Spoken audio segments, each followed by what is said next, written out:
The Strangest Secret by Earl Nightingale. Must have listened to this audio hundreds and thousands of times, again and again and again and again. Changed my life. And I said, why only an audio? What if I can narrate this as a tribute to my mentor and make it like an audio visual? So this video is for you, so you can really start to imbibe these principles of this classic Strangest Secret, which is the secret behind the secret, and manifest the results which you want to have in your life. For all those people who watch this Strangest Secret again and again, there are some assured gifts and bonuses for all of you. All you have to do is to follow these 3 simple steps. Number 1, subscribe to our channel and share the snapshot of your subscription to the email mentioned below in the description. Number 2, write down and email us what is the number of times these 3 words have been repeated throughout the Strangest Secret. Success, succeed, and successful. How many times these words have been repeated again and again throughout the Strangest Secret, and mail that too. And number 3, just put your comment. What is that one statement which really inspired you, which really made the biggest difference from the Strangest Secret? Just do these 3 steps and you can win an exclusive 10 video program course on Thoughts Are Things from Think and Grow Rich. This is the chapter which Earl Nightingale read from Think and Grow Rich, and he got inspired to narrate the Strangest Secret. Get this assured gift from us once you complete these 3 steps from Think and Grow Rich Academy. Let's decode the Strangest Secret. I'd like to tell you about the strangest secret in the world. Some years ago, the late Nobel Prize winning Dr. Albert Schweitzer was being interviewed in London, and the reporter asked him, "Doctor, what's wrong with men today?" The great doctor was silent a moment, and then he said, "Men simply don't think. It's about this that I want to talk with you. We live today in a golden age. This is an era that man has looked forward to, dreamed of, and worked toward for thousands of years. But since it's here, we pretty well take it for granted. We in America are particularly fortunate to live in the richest land that ever existed on the face of the earth, a land of abundant opportunity for everyone. But do you know what happens? Let's take 100 men to start, even at the age of 25. Do you have any idea what will happen to those men by the time they are 65? These 100 men, who all start even at the age of 25, believe they are going to be successful. If you ask any one of these men if he wanted to be success, he'll tell you he did. And you would notice that he was eager toward life, that there was a certain sparkle in his eye, an erectness to his carriage, and life seemed like a pretty interesting adventure to him. By the time they are 65, 1 will be rich, 4 will be financially independent, 5 will still be working, 54 will be broke. Now think a moment. Out of the 100, only 5 make the grade. Now, why do so many fail? What has happened to the sparkle that there was there when they were 25? What's become of the dreams, the hopes, the plans? And why is there such a large disparity between what these men intended to do and what they actually accomplished? When we say about 5% achieve success, we have to define success. And here's the best definition I've ever been able to find. Success is the progressive realization of a worthy ideal. If a man is working towards a predetermined goal and knows where he's going, that man is a success. If he's not doing that, he's a failure. Success is the progressive realization of a worthy ideal. Rollo May, the distinguished psychiatrist, wrote a wonderful book called Man's Search for Himself, and in it he says, "The opposite of courage in our society is not cowardice, it is conformity." There you have the trouble today. It's conformity. People acting like everyone else without knowing why, without knowing where they are going. Now think of it. In America right now, there are over 18 million people 65 years of age and older. Most of them are broke. They are dependent on someone else for life's necessities. We have learned to read by the time we are 7. We have learned to make a living by the time we are 25. Usually by that time, we are not only making a living, we are supporting a family. And yet, by the time we are 65, we haven't learned how to become financially independent in the richest land that has ever been known. Why? We conform. And the trouble is that we are acting like the wrong percentage group, the 95 who don't succeed. Why do these people conform? Well, they really don't know. These people believe that their lives are shaped by circumstances, by things that happen to them, by exterior forces. They are outer-directed people. A survey was made one time that covered a lot of men, working men, and these men were asked, why do you work? Why do you get up in the morning?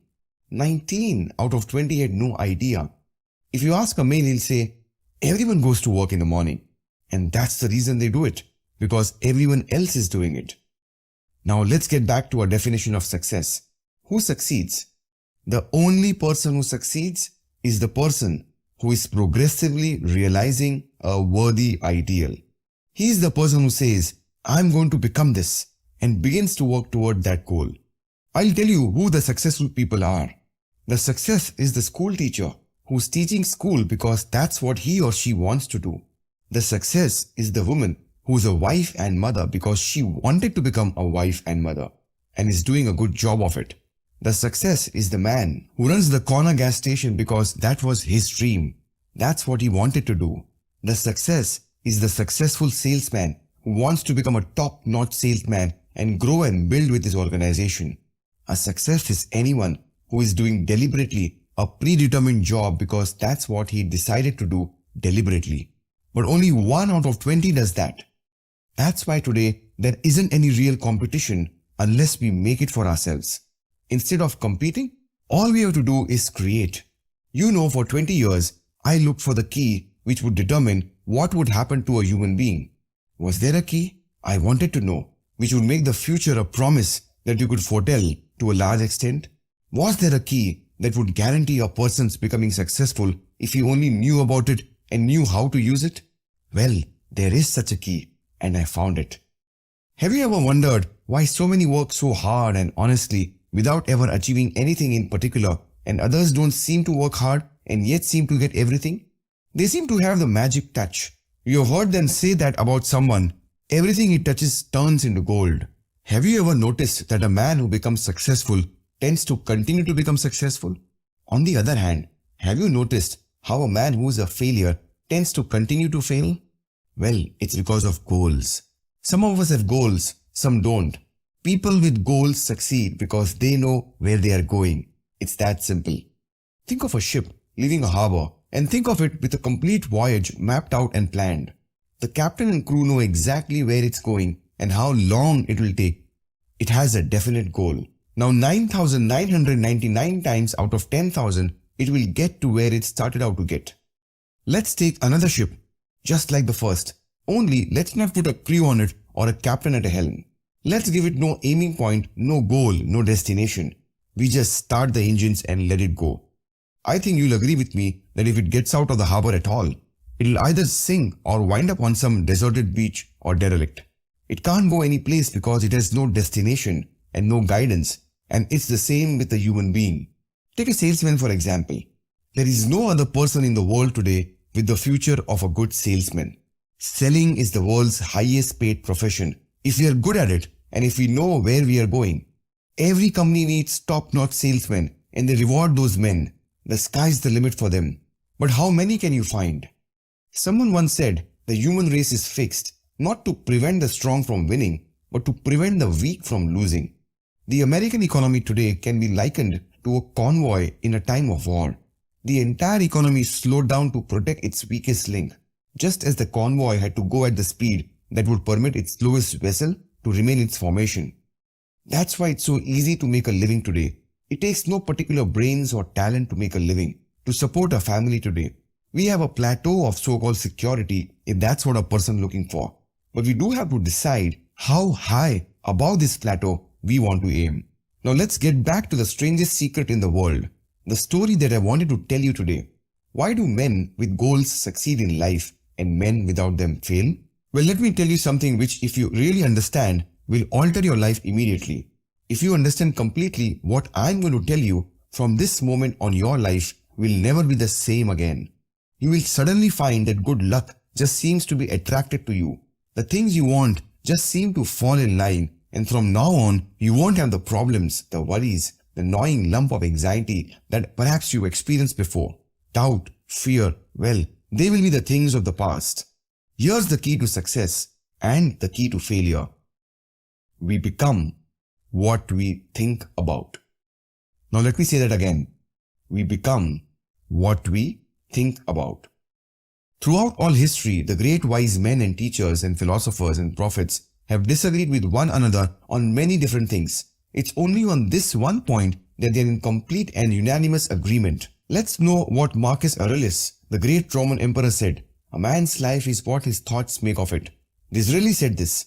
Everything comes if a man will only wait. I have brought myself by long meditation to the conviction that a human being with a subtle purpose must accomplish this, and that nothing can resist a will that will stake even existence for its fulfillment. Ralph Waldo Emerson said this. A man is what he thinks about all day long. William James said, the greatest discovery of my generation is that human beings can alter their lives by altering their attitudes of mind. He also said, we need only in cold blood act as if the thing in question were real, and it will become infallibly real by growing into such a connection with our life that it will become real. It becomes so knit with habit and emotion that our interest in it will be those which characterize belief. He also said, if you only care enough for a result, you will almost certainly attain it. If you wish to be rich, you will be rich. If you wish to be learned, you will be learned. If you wish to be good, you will be good. Only you must then really wish these things, and wish them exclusively, and not wish at the same time 100 other incompatible things just as strongly. Believe and succeed. In the Bible, you'll read in Mark 9:23, if thou canst believe, all things are possible to him that believeth. My old friend Dr. Norman Vincent Peale put it this way, this is one of the greatest laws in the universe. Fervently do I wish I had discovered it as a very young man. It dawned upon me much later in life, and I found it to be one of the greatest, if not my greatest discovery, outside of my relationship to God. The great law, briefly and simply stated, is that if you think in negative terms, you will get negative results. If you think in positive terms, you will achieve positive results. That is the simple fact, he went on to say, which is at the basis of an astonishing law of prosperity and success. In 3 words, believe and succeed. William Shakespeare put it this way, our doubts are traitors and make us lose the good we oft might win by fearing to attempt. George Bernard Shaw said, people are always blaming their circumstances for what they are. I don't believe in circumstances. The people who get on in this world are the people who get up and look for the circumstances they want, and if they can't find them, make them. Well, that is pretty apparent, isn't it? Every person who discovered this for a while believed that he was the first one to work it out. We become what we think about. Now it stands to reason that a person who is thinking about a concrete and worthwhile goal is going to reach it because that's what he's thinking about. And we become what we think about. Conversely, the man who has no goal, who doesn't know where he is going, and whose thoughts must therefore be thoughts of confusion and anxiety and fear and worry, becomes what he thinks about. His life becomes one of frustration and fear and anxiety and worry. If he thinks about nothing, he becomes worried. Now, how does it work? Why do we become what we think about? Well, I'll tell you how it works as far as I know. Now, to do this, I want to tell you about a situation that parallels the human mind. As you sow, so shall you reap. Suppose a farmer has some land and it's good fertile land. Now the land gives the farmer a choice. He may plant in that land whatever he chooses. The land doesn't care. It's up to the farmer to make the decision. Now remember, we are comparing the human mind with the land because the mind, like the land, doesn't care what you plant in it. It will return what you plant, but it doesn't care what you plant. Now let's say the farmer has 2 seeds in his hand. One is a seed of corn. The other is a nightshade, a deadly poison. He digs 2 little holes in the earth and he plants both seeds, one corn, the other nightshade. He covers up the holes, waters and takes care of the land. And what will happen? Invariably, the land will return what's planted. As it's written in the Bible, as you sow, so shall you reap. Now remember, the land doesn't care. It will return poison in just as wonderful abundance as it will corn. So up come the 2 plants, one corn, one poison. The human mind is far more fertile, far more incredible and mysterious than the land, but it walks the same way. It doesn't care what we plant. Success, failure, a concrete worthwhile goal, or confusion, misunderstanding, fear, anxiety, and so on. But what we plant, it must return to us. You see, the human mind is the last great unexplored continent on earth. It contains riches beyond our wildest dreams. It will return anything we want to plant. Now you might say, well, if that's true, why don't people use their minds more? Well, I think they figured out an answer to that one too. Our mind comes as standard equipment at birth. It's free, and things that are given to us for nothing, we place little value on. Things that we pay money for, we value. The paradox is that exactly the reverse is true. Everything that's really worthwhile in life came to us free. Our minds, our souls, our bodies, our hopes, our dreams, our ambitions, our intelligence, our love of family and children, and friends and country, all these priceless possessions are free. But the things that cost us money are actually very cheap and can be replaced at any time. A good man can be completely wiped out and make another fortune. Even if our home burns down, we can rebuild it. But the things we got for nothing, we can never replace. The human mind isn't used because we take it for granted. Familiarity breeds contempt. The mind can do any kind of job we assign to it, but generally speaking, we use it for little jobs instead of big ones. Universities have proven that most of us are operating at about 10% or less of our abilities. The human mind is the last great unexplored continent on earth. Decide now, what is it you want? Plant your goal in your mind. It's the most important decision you'll ever make in your entire life. What is it you want? Do you want to be an outstanding salesman, a better worker at your particular job? Do you want to go places in your company, in your community? Do you want to get rich?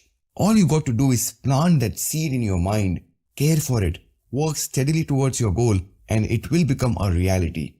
It not only will, there is no way that it cannot. You see, that's the law. Like the laws of Sir Isaac Newton, the laws of gravity.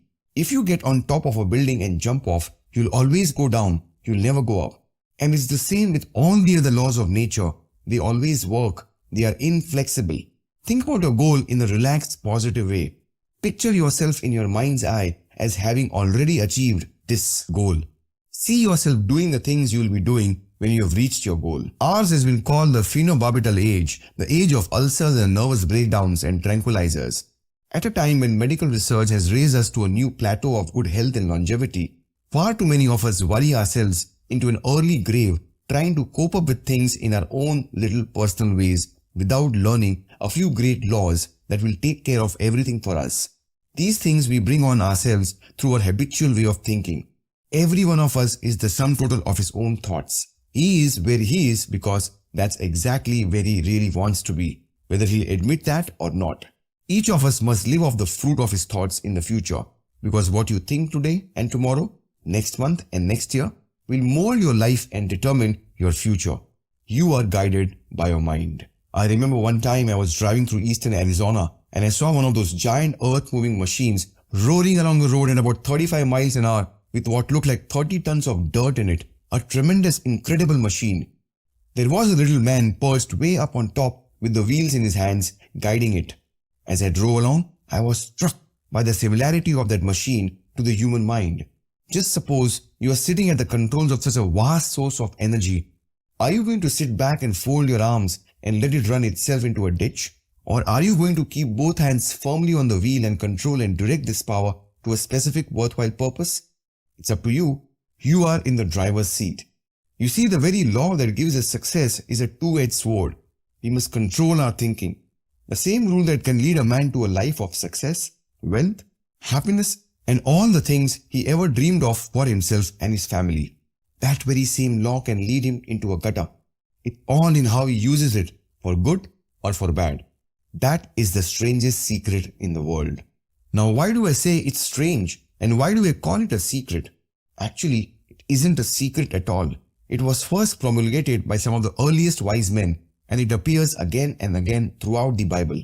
But very few people have learned it or understand it. That's why it's strange, and why for some equally strange reason, it virtually remains a secret. I believe that you could go out and walk down the main street of your town and ask one man after another what the secret of success is, and you probably wouldn't run into one man into a month who could tell you. Now, this information is enormously valuable to us if we really understand it and apply it. It's valuable to us not only for our own lives, but the lives of those around us, our families, employees, associates, and friends. Life should be an exciting adventure. It should never be a bore. A man should live fully, be alive. He should be glad to get out of bed in the morning. He should be doing a job he likes to do because he does it well.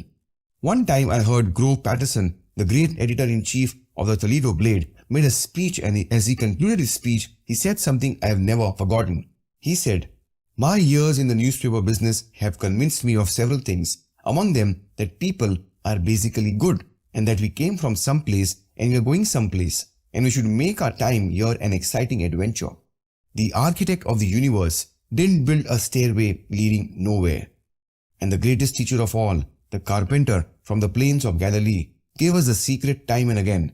As you believe, so shall it be done unto you." I have explained the strangest secret in the world and how it works. Now I want to explain how you can prove to yourself the enormous returns possible in your own life by putting the secret to a practical test. I want you to make a test that will last 30 days. It isn't going to be easy, but if you give it a good try, it will completely change your life for the better.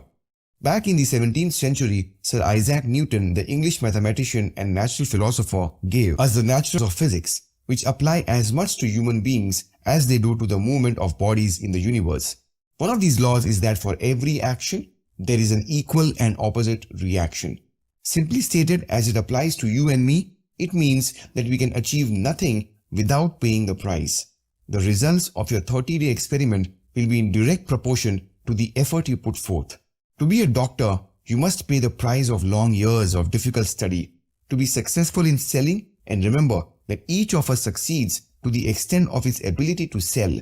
Selling our families on our ideas, selling education in schools, selling our children on the advantages of living the good and honest life, selling our associates and employees on the importance of being exceptional people, and of course, the profession of selling itself. To be successful in selling our way to a good life, we must be willing to pay the price. Now, what is that price? Well, it's many things. First, it's understanding emotionally as well as intellectually that we literally become what we think about, that we must control our thoughts if we are to control our lives. It's understanding fully that as you sow, so shall you reap. Second, it's cutting away all fetters from the mind and permitting it to soar as it was divinely designed to do. It's the realization that your limitations are self-imposed and that the opportunities for you today are enormous beyond belief. It's rising above narrow-minded pettiness and prejudice. Third, it's using all your courage to force yourself to think positively on your own problem. Set a definite and clearly defined goal for yourself and let your marvelous mind think about your goal from all possible angles. Let your imagination speculate freely upon many different possible situations. Refuse to believe that there are any circumstances sufficiently strong enough to defeat you in the accomplishment of your purpose. Act promptly and decisively when your course is clear, and to keep constantly aware of the fact that you are at this moment standing in the middle of your own acres of diamonds, as Russell Conwell used to point out. Fourth, save at least 10% of every dollar you earn. It's also remembering that no matter what your present job, it has enormous possibilities if you are willing to pay the price. Now, let's go over the important points and the price each of us must pay to achieve the wonderful life that can be ours. It is of course worth any price. You will become what you think about. Remember the word imagination and let your mind begin to soar. Courage. Concentrate on your goal every day. Save 10% of what you earn. Action. Ideas are worthless unless we act on them. Now, I'll try to outline the 30-day test I want you to take. Keep in mind that you have nothing to lose by making this test and everything you could possibly want to gain. There are two things that may be said of everyone. Each of us wants something and each of us is afraid of something. I want you to write on a card what it is you want more than anything else. It may be more money. Perhaps you'd like to double your income or make a specific amount of money. It may be a beautiful home. It may be success at your job. It may be a particular position in life. It could be a more harmonious family. Each of us wants something. Write down on your card specifically what it is you want. Make sure it's a single goal and clearly defined. You needn't show it to anyone, but carry it with you so that you can look at it several times a day. Think about it in a cheerful, relaxed, positive way each morning when you get up, and immediately you have something to work for. something to get out of bed for, something to live for. Looking at it every chance you get during the day and just before going to bed at night.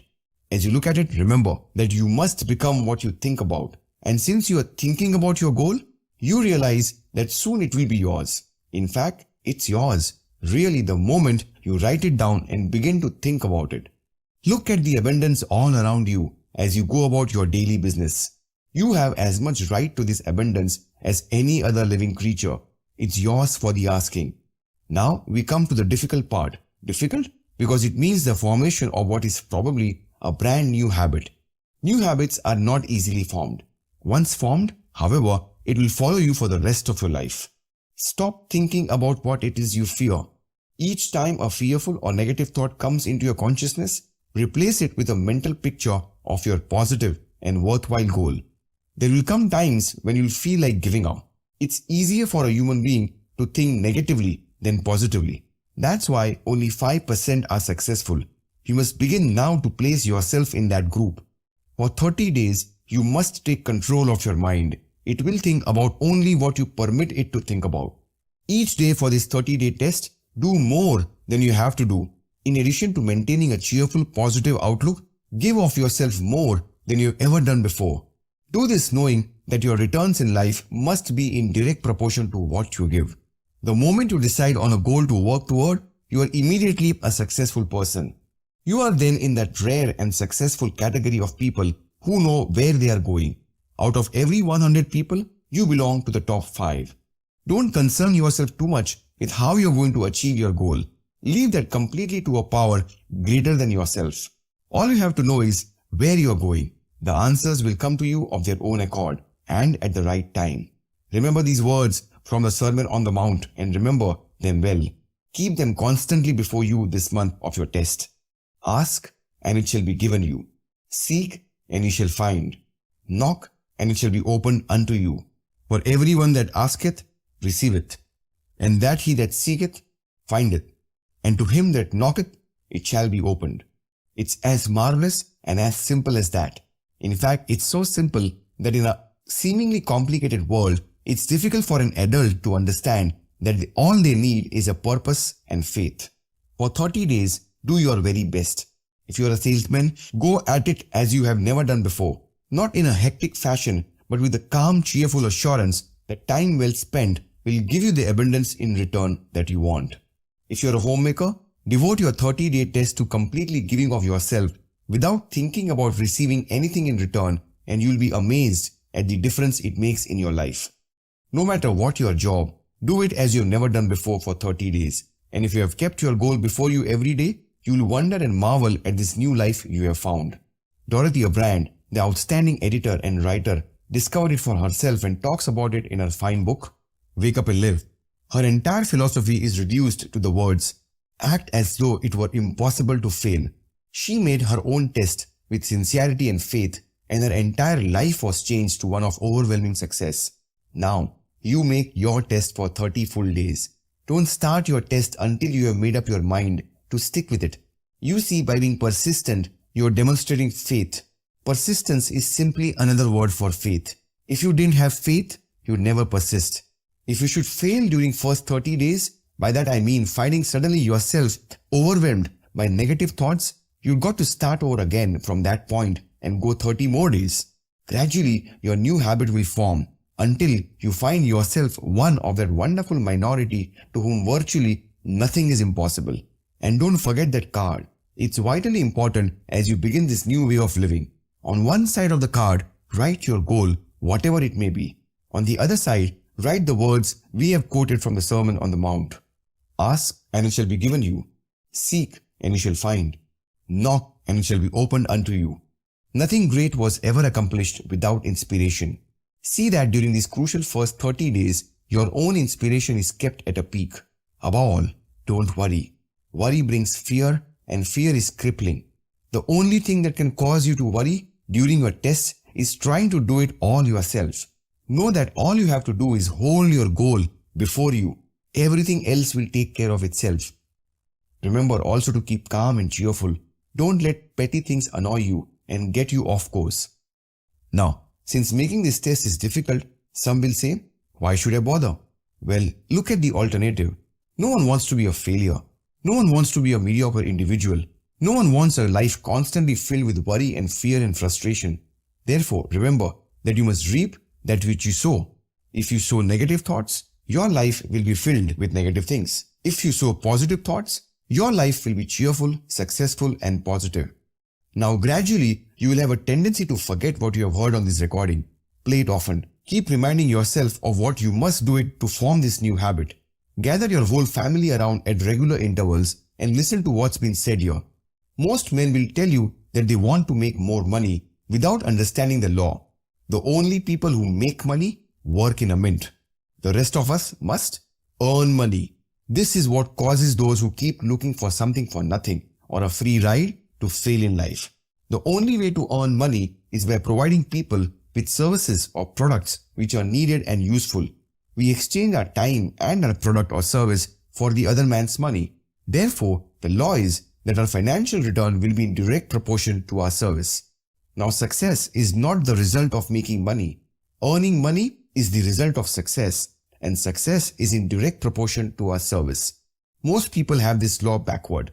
They believe that you are successful if you earn a lot of money. The truth is that you can only earn money after you are successful. It's like the story of the man who sat in front of the stove and said to it, "Give me heat and then I'll add the wood." How many men and women do you know or do you suppose there are today who take the same attitude toward life? There are millions. You got to put the fuel in before we can expect heat.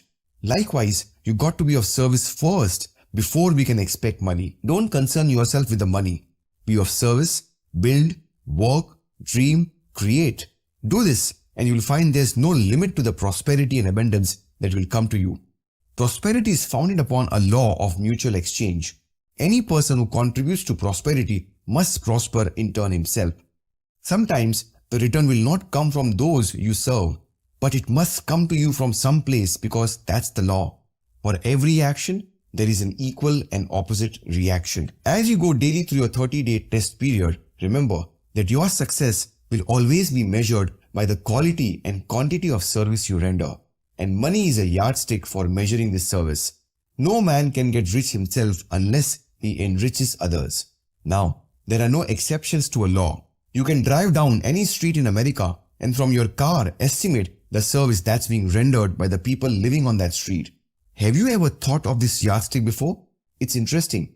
Some, like ministers and priests and other devoted people, measure their returns in the realm of the spiritual. But again, their returns are equal to their service. Once this law is fully understood, any thinking person can tell his own fortune.